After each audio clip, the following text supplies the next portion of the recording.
저는 가정의 달을 맞이하면서 성경에 근거하여 가정에 대해 몇 차례 설교를 했습니다. 첫 주에는 아이에게 가르치라, 둘째 주에는 부모님께 효도를, 셋째 주는 총회 선교주의를 지키고, 오늘은 그리스도의 인의 부부에 대한 말씀을 전하고자 합니다. 여러분, 가정의 행복은 모든 인류가 꿈꾸는 원초적 소망입니다. 그렇다면 사람들이 꿈꾸는 행복은 어떤 모습일까? 여러분은 행복한 가정이란 어떤 것이라고 생각합니까? 재물을 많이 소유한 것일까요? 가족 모두가 건강한 것일까요? 사회적으로 명성을 얻는 것일까요? 무엇인가를 이루어내고 성취한 것일까요? 물론 이런 것들은 행복의 조건이 될 수는 있습니다. 그러나 인생의 영화는 들의 꽃과 같이 시들어버릴 부분적인 것이라는 것이 성경의 교훈입니다. 오늘 읽은 본문은 그리스도인 부부가 추구할 진정한 행복을 우리에게 들려주고 있습니다. 이 시간 행복한 가정이라는 제목으로 하나님의 말씀 받고자 합니다. 말씀을 듣는 우리 모두에게 행복한 가정을 이루는 그리스도인 부부의 축복이 있기를 소원합니다. 첫째로, 아내는 자기 남편에게 복종해야 합니다. 본문 22절에서 24절의 말씀인데,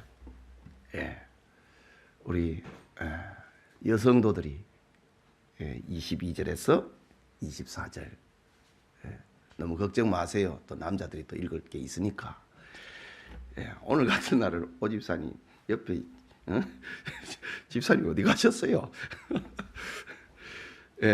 자, 22절에서 24절에 우리 여성도들이 함께 읽습니다. 시작.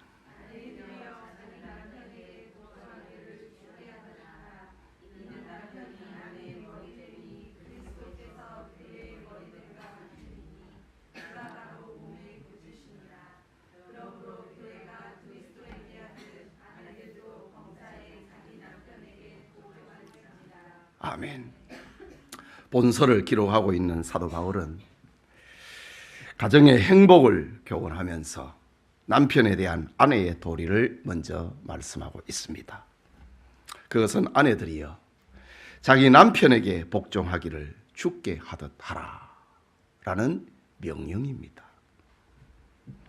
여러분, 순종이라고 하는 헬라 말에 6장에 등장을 하는데, 순종이라고 하는 말은 휘파쿠오, 아래에서 듣는다, 주의 깊게 듣는다 라는 말이 순종이라는 말입니다. 이 단어는 자녀들을 교훈할 때에 사용되는 말입니다. 에베소서 6장 1절에 보면은 자녀들아 주 안에서 너희 부모에게 순종하라 라고 합니다. 즉 자녀들은 부모의 말을 밑에서 듣고 주의 깊게 들어야 하는 겁니다. 그런데 오늘 영감의 사도 바울은 남편에 대한 아내의 의무를 말하면서 휘파쿠오, 순종이라는 말을 안 쓰고 있습니다. 복종이라는 말을 쓰고 있습니다. 이 복종이라고 하는 헬라 말 휘포타소라는 말은 종속되다, 굴복한다 라는 의미를 가지고 있습니다. 그렇다면 복종이라고 하는 말은 순종보다도 더 강력한 의미를 가지고 있는 언어입니다. 바울은 복종을 설명을 하면서 그리스도께서 교회의 머리됨과 같은 것이다. 몸과 머리는 분리할 수 없는 겁니다. 이거는 주의 깊게 듣고 밑에서 듣는 정도가 아닙니다. 절대로 분리할 수 없는 것. 종속입니다. 연결이 되어 있다. 굴복입니다. 몸과 머리는 분리될 수 없는 것처럼 이것은 가정 행복 질서의 상징입니다. 권위의 상징입니다. 아내가 남편에게 복종하는 것은 가정을 세우고 가정을 행복하게 하는 첫 번째 원리입니다. 지금 성경은 남성 우월론을 말하는 것이 아닙니다. 행복한 가정론을 말하고 있는 것입니다. 가정의 질서와 행복을 위하여 아내는 남편에게 복종해야 된다 라고 말합니다. 이것은 하나님이 정하여 놓으신 가정 행복의 법칙입니다. 여러분, 법칙이라고 하는 말은 과학과 수학에서 사용이 되는 말입니다. 과학과 수학에서 법칙이라는 말은 변할 수 없는 겁니다.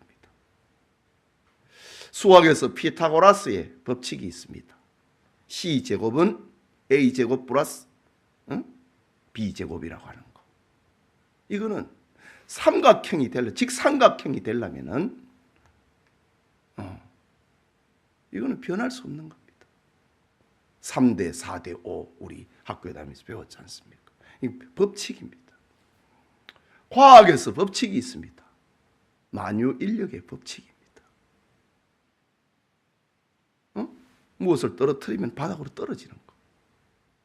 이것은 이 세상이 존재하는 동안에 지구를 유지하는 법칙입니다. 예, 우리가 걸어 다닐 수 있다. 집을 세운다. 이거는 만유인력의 법칙입니다. 가정 행복의 법칙은 아내는 남편에게 복종해야 된다. 그렇다면 아내가 남편에게 복종해야 될 성경적 근거가 무엇인가? 라는 겁니다. 첫째는 하나님께서 먼저 남자를 지으시고 남자를 돕는 배필로 여자를 만드셨기 때문입니다. 창세기 2장 18절에 보면은 여호와 하나님이 이르시되 사람이 혼자 사는 것이 좋지 아니하니 내가 그를 위하여 돕는 배필을 지으리라. 돕는 배필입니다. 예, 머리가 되는 배필이 아니고 돕는 배필입니다. 고린도전서 11장 8절에도 남자가 여자에게서 난 것이 아니요 여자가 남자에게서 났으며 라고 합니다. 둘째로 아내가 남편에게 복종해야 될 성경적인 이유는 하나님께서 남자를 여자의 머리로 세웠기 때문입니다. 하나님이 그렇게 세웠다는 것입니다. 고린도전서 11장 3절에 각 남자의 머리는 그리스도요 여자의 머리는 남자요 그리스도의 머리는 하나님이시니라. 하나님이 그렇게 정해놨다고 합니다. 가정의 머리는 남편이라고 합니다. 셋째는 에덴 동산에서 아담과 하와가 범죄할 때에 여자가 먼저 죄에 빠졌기 때문이라고 합니다. 디모데전서 2장 12절에서 14절에 여자가 가르치는 것과 남자를 주관하는 것을 허락하지 아니하노니 오직 조용할지니라. 이는 아담이 먼저 지음을 받고 하와가 그 후며 아담이 속은 것이 아니고 여자가 속아 죄에 빠졌음이라. 이런 근거로 인하여서 아내는 남편에게 복종해야 된다라고 합니다. 여기에 대해서 어떤 부인들은 말할 것입니다. 목사님, 너무하시고 목사님 우리 가정을 너무 모르시네요. 원수 같은 남편에게 어떻게 복종한단 말입니까? 반문할 수도 있을 것입니다. 여러분의 가정을 몰라서 성경이 복종하라고 할까요? 그게 아닙니다. 이것은 하나님이 정해놓은 질서입니다. 참 사랑이라고 하는 것은 알면서도 존경할 만한 가치가 없어도 행복을 위하여서 질서를 위하여서 복종하는 것입니다. 남편을 가정의 머리로 세우는 아내가 비참해진다고 생각을 합니까? 히브리 격언에 남편을 왕으로 모셔라. 그리하면 그대는 황후가 될 것이다. 유대인들은 성경을 근거해서 이렇게 삶에 적용하면서 살아옵니다. 영국의 유명한 서상 수상인 마가렛 대처는 기억할 것입니다. 대처는 철의 여왕이라고 하는 별명을 얻을 정도로 지난날 대영 제국의 영광을 회복을 하고 영국을 세계 인류 국가로 이끌었던 사람입니다.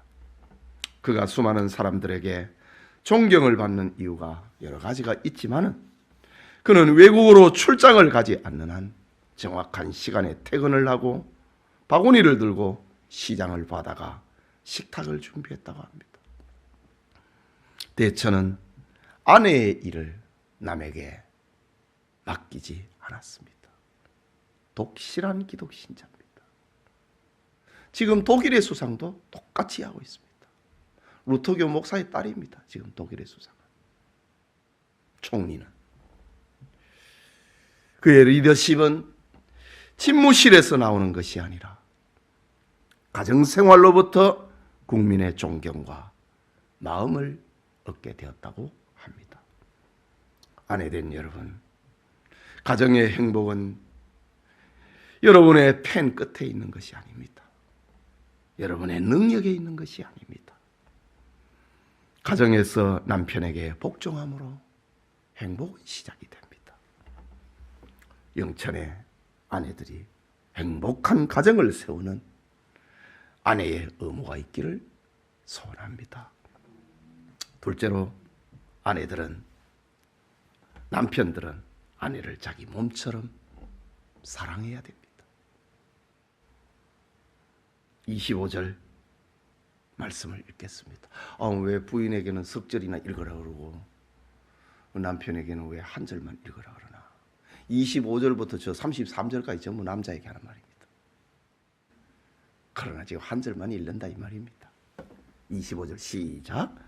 남편들아 아내 사랑하기를 그리스도께서 교회를 사랑하시고 그 교회를 위하여 자신을 주심같이 하라.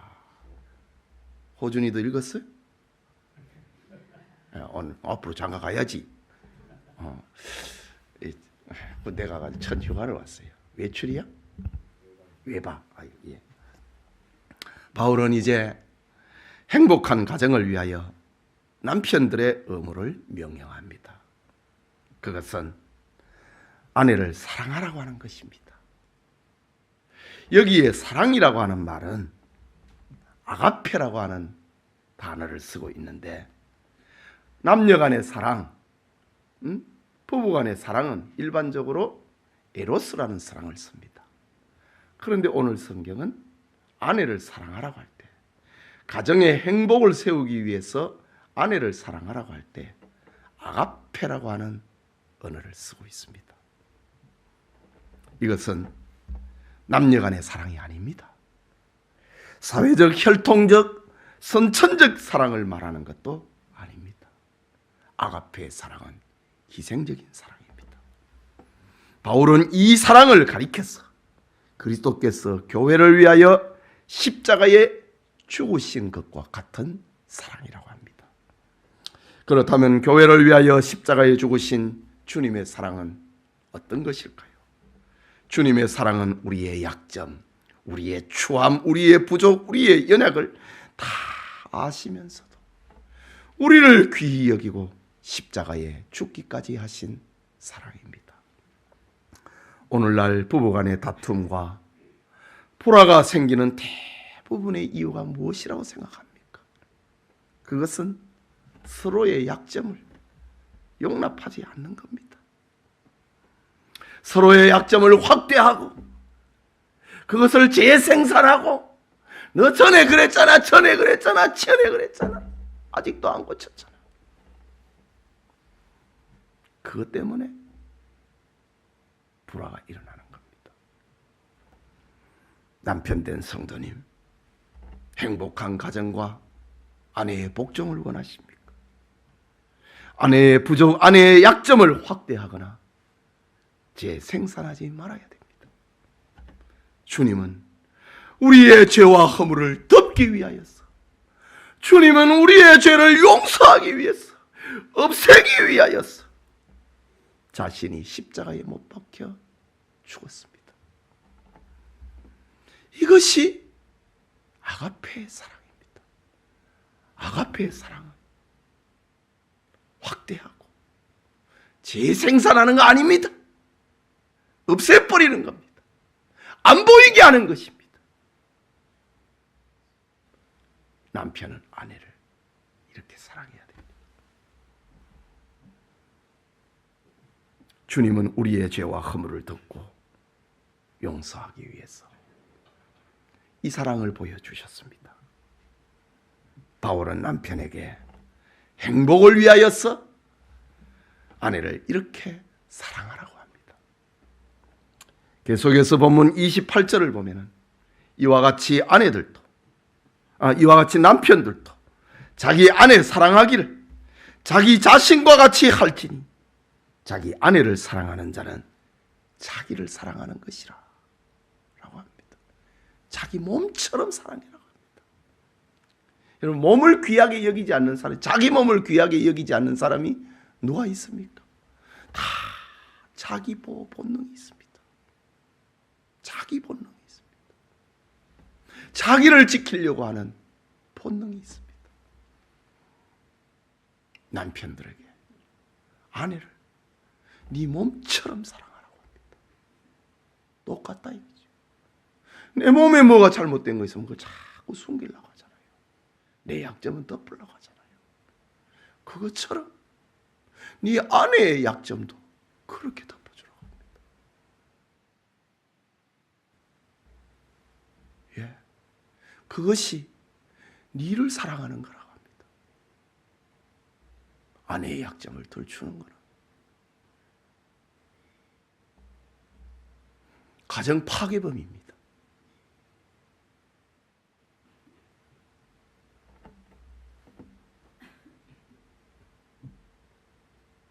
남편 된 여러분, 이것은 여러분의 가정이 만난 상황에서 힘들고 불가능하다고 생각합니까? 성경이 기록된 당시의 배경을 보면은 우리는 더 좋은 환경에서 이 말씀을 들을 수 있는 더 나은 여건 속에서 살고 있다는 것을 기억하게 될 것입니다. 본서가 기록될 당시 유대인의 사회는 여성의 지위라고 하는 것은 없었습니다. 그런 여성을 향하여서 아내를 사랑해라. 네 아내를 위해서 죽어라. 아가페는 죽는 거 아닙니까?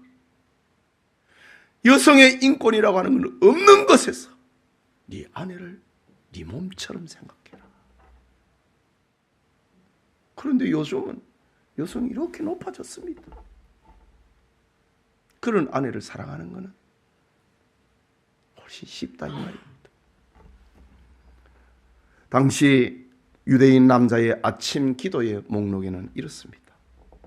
자기가 이방인으로 태어나지 않는 것이 첫째 감사요. 짐승으로 태어나지 않는 것이 둘째 감사요. 여자로 태어나지 않는 것이 셋째 감사였습니다. 이게 유대인들의 아침 기도 제목이었습니다. 유대 사회에서 여성은 남성의 소유와 같았습니다. 이혼의 문제는 여성에게는 없었습니다. 이혼의 권리는 여자에게는 없었습니다. 남자만 이혼할 수 있는 권한이 주어졌습니다. 이런 문화적인 배경 속에서 바울은 아내를 사랑하되 너 죽기까지 사랑하고 네 몸처럼 사랑해라 라고 합니다.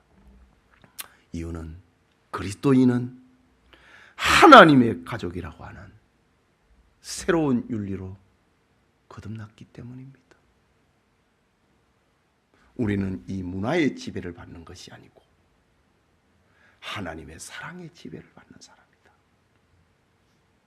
그러니 아내를 사랑하되 주께서 교회를 사랑하는 것처럼 주님께서 우리를 사랑해서 십자가에 죽기까지 하신 것처럼 사랑하라. 새로운 윤리를 들려주고 있는 겁니다. 몇 년 전에 상영된 멜 깁슨 감독의 패션 오브 크라이스트라고 하는 영화를 보신 분이 있을 겁니다. 이 영화를 보면은 인간이 이렇게 잔인할 수 있을까? 몸서리칩니다. 인간의 지은 죄가 이렇게 무서운 것인가? 우리를 구원하기 위해서 예수님이 이런 고난을 당하셨구나. 그것을 생각하게 됩니다. 주님은 우리를 구원하기 위하여서 영광의 자리를 버리고 자신을 십자가 형틀에 내주셨습니다. 이처럼 남편들은 아내를 위하여 수고하고 무거운 짐을 대신 짊어져야 됩니다. 아내를 편안하게, 행복하게, 은혜로운 생활을 할 수 있도록 도와주어야 됩니다. 영천의 남편들이 아내를 주님이 교회를 사랑하듯이 아내를 자기 몸처럼 사랑함으로 행복한 가정을 세울 수 있기를 바랍니다. 마지막으로 부모를 떠나 부부가 연합한 가정입니다. 본문 31절의 말씀인데 함께 읽겠습니다. 그러므로 사람이 부모를 떠나 그의 아내와 합하여 그 둘이 한 육체가 될지니. 바울은 지금 가정의 행복을 위하여 남편과 아내 각자의 책임과 의무를 명령했습니다. 이제 가정의 행복을 위하여서 부모와 자식의 책임과 의무를 들려주고 있습니다. 그것은 자식이 부모를 떠나서 독립하는 것이라고 합니다. 창세기 2장 24절에 하나님께서 아담과 하와를 부부로 맺으면서 이러므로 남자가 부모를 떠나 그 아내와 합하여 둘이 한 몸을 이룰지어다 라고 합니다. 예수님께서도 마태복음 19장 5절에 그러므로 사람이 그 부모를 떠나서 아내에게 합하여 그 둘이 한 몸이 될지니라 하신 것을 읽지 못하였느냐. 창세기 2장에 있는 말씀을 예수님이 인용을 하시면서 너가 그거 읽지 아니했느냐 라고 말씀하십니다. 여러분, 여기 사람이 부모를 떠난다, 이것은 관계의 단절을 의미하는 게 아닙니다. 이것은 가정의 독립을 말하는 겁니다. 부모는 새로운 인생을 시작하는 자녀의 행복을 위하여 그들을 독립시켜야 됩니다. 떠나보내야 된다는 말입니다. 자식은 행복을 위하여서 육체적으로 또 경제적으로 독립해야 됩니다. 이런 원리를 어느 한쪽만이 아니라 부모와 자식 모두가 인정하고 받아들이고 행동해야 행복한 가정을 세울 수 있는 것입니다. 미국의 어떤 목사님은 주례를 할 때에 신랑과 신부에게 서약을 하지 않습니까? 신랑 신부 서약 전에 양가 부모님을 일어서게 하고 이런 질문, 이런 서약을 하게 한다고 합니다.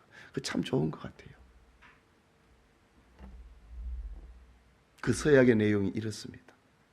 먼저 신랑 부모님께 묻습니다.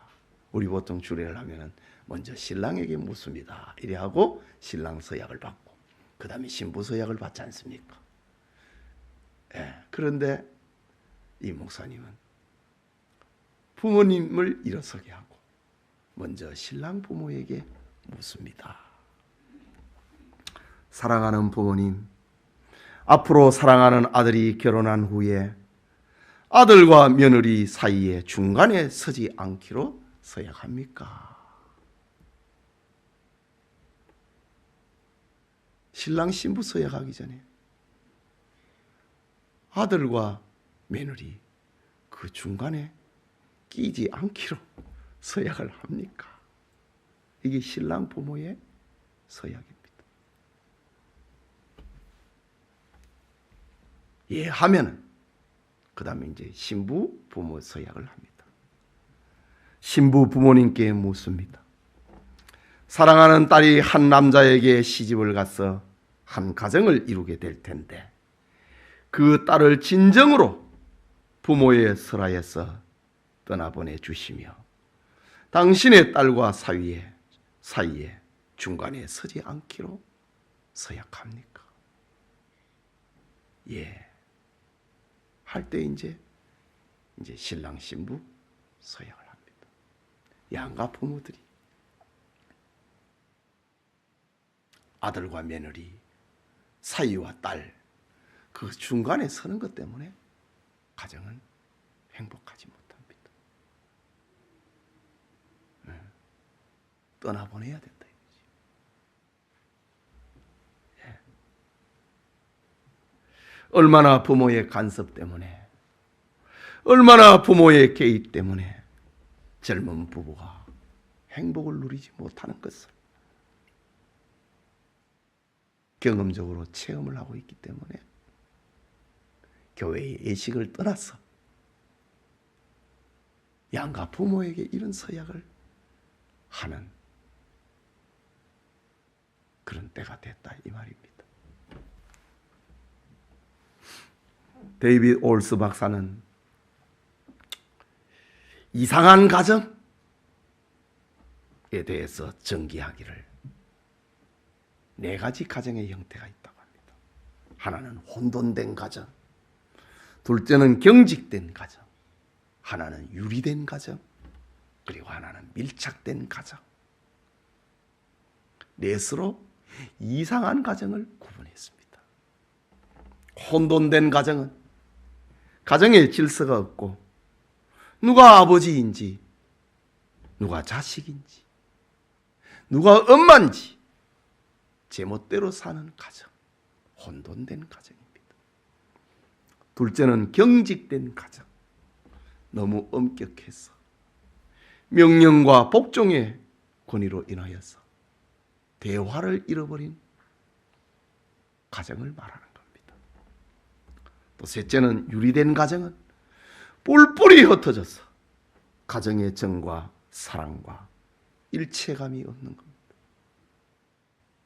한 집에 살아도 요새는 방이 너무 많아가지고 전부 다 들어가 버립니다. 거실에는 엄마 혼자 앉아있고 때로는 아버지 혼자 앉아있습니다. 우리 선우 민우는 안 그런데 좀 커봐야 돼요.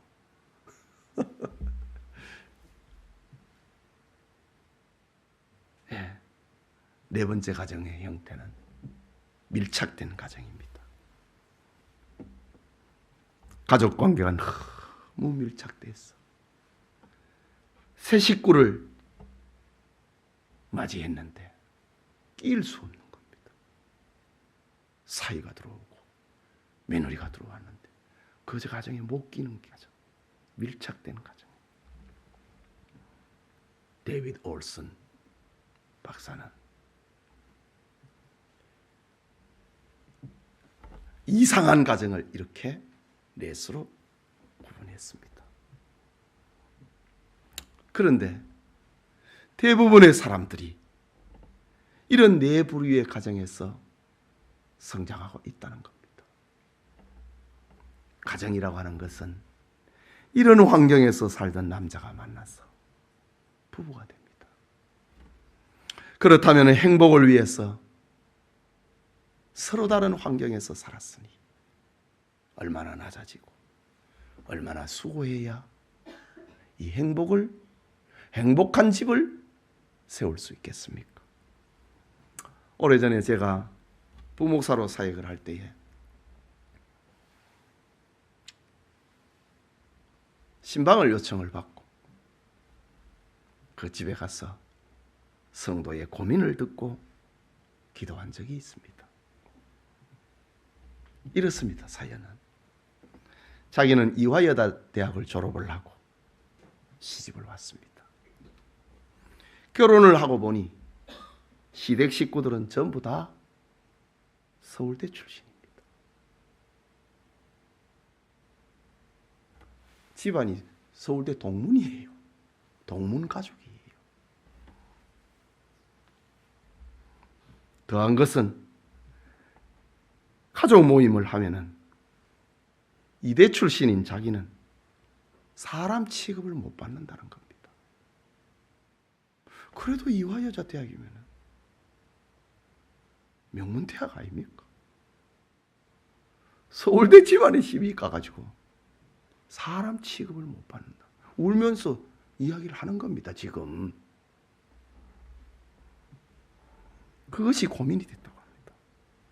이 일로 인하여서 우울증이라고 하는 병이 왔고 약을 복용을 하고 있다고 하는 그런 사연입니다.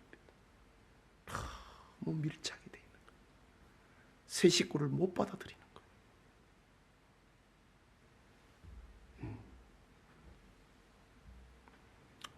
행복한 가정을 위해서 부부는 무엇을 해야 할 것인가?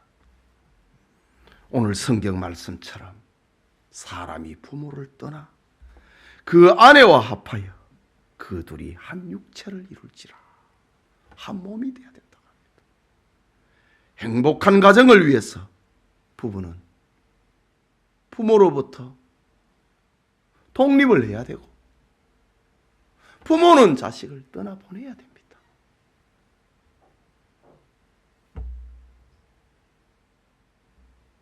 가족은 동문을 만드는 게 아닙니다.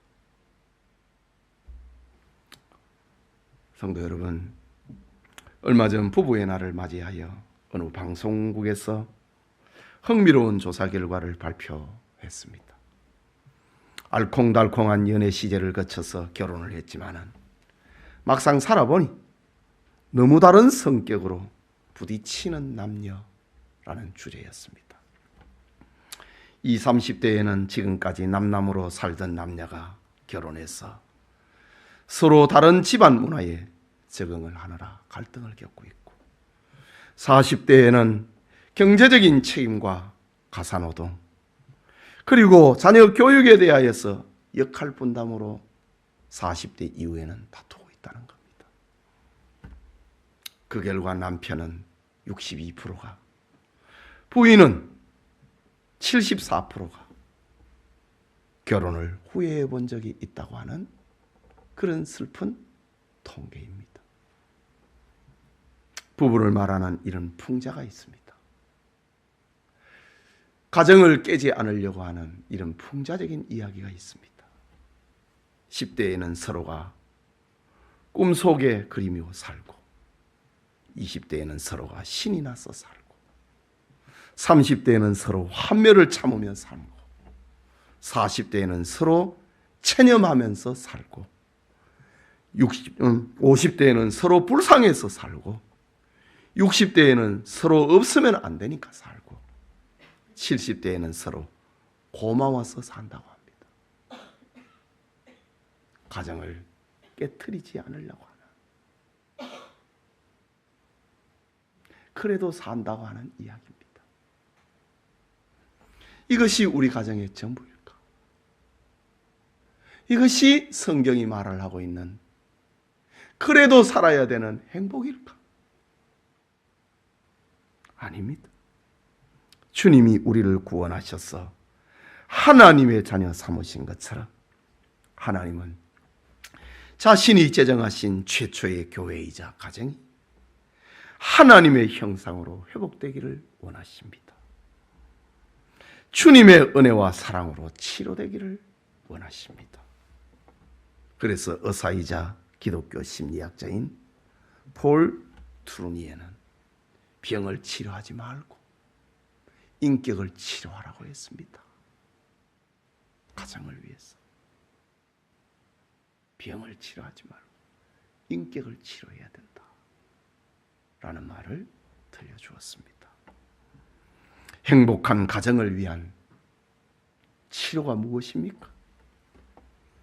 하나님은 행복한 가정을 치료하면서 아내는 남편을 가정의 머리로 인정하고 남편에게 복종하라고 합니다. 성도가 주님께 복종하듯이 복종하는 것. 그것이 그 인격이 치료가 되는 길입니다. 남편은 아내를 사랑하라고 합니다. 약점을 들추고 그것을 확대하고 그것을 절대로 용납하지 아니하면은 가정을 깨자는 말 아닙니까? 그 인격이 치료받아야 된다. 그리스도께서 교회를 사랑하고 교회를 위하여 자기 몸을 십자가에 내주듯이 사랑해야 된다고 합니다.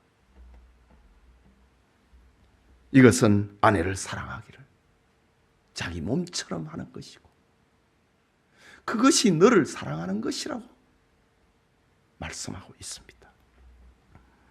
그리고 행복한 가정을 위해서 가정은 독립되어야 됩니다.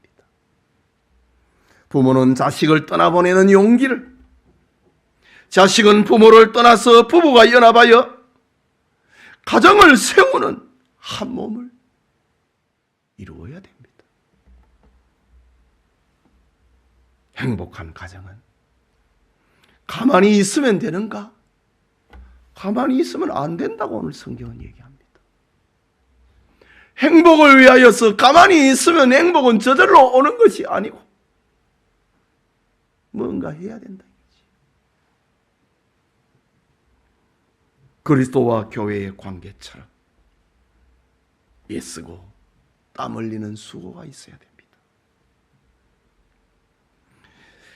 자존심과 살아온 배경과 죄의 본능과 싸워야 됩니다. 억지로라도 복종하고 억지로라도 사랑해야 되는 겁니다. 억지로라도 부모를 떠나서 독립해야 됩니다. 부부 사이에 그 누구도 끼어들면 안 됩니다. 우리 영천의 모든 성도님들이 행복한 가정을 세우는 축복이 있기를 소원합니다. 우리 같이 기도합시다. 말씀을 받았습니다. 우리 모두는 다 치료받아야 됩니다. 그 치료의 약이 무엇인가? 그 치료의 수술은 무엇인가? 에베소서 6장 22절에서 33절까지가 이 신약입니다. 새 약이다 이 말입니다. 우리 가정을 치료하는 신약입니다. 하나님의 말씀으로 우리 가정이 치료가 되는 은혜를 위해서 기도합시다.